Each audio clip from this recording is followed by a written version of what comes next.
எங்களை யாரும் விலைக்கு வாங்க முடியாது.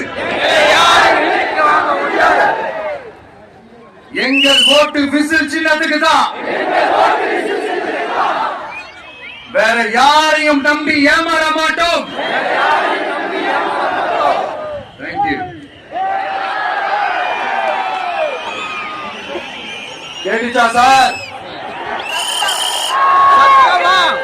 இனிமே நீங்க கொள்ளையடிச்சு வச்சிருக்கிற பணம் எல்லாம் வேஸ்டா போகுது. குப்பையில தான் தூக்கி போடணும்.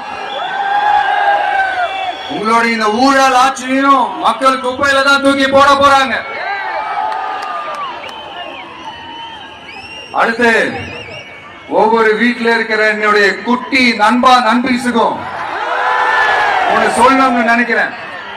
வீட்டுல டிவியில உட்கார்ந்து இந்த பிரச்சார மீட்டிங் எல்லாம் பார்த்துட்டு இருப்பீங்க. உங்களையும் உங்களுடைய ஃபியூச்சரையும் மைண்ட்ல வச்சுக்கிட்டு தான் நாம அரசியலுக்கே வந்திருக்கிறோம். அதனால எனக்காக நீங்க ஒண்ணு செய்யணும். தொடர்ந்து செஞ்சுக்கிட்டு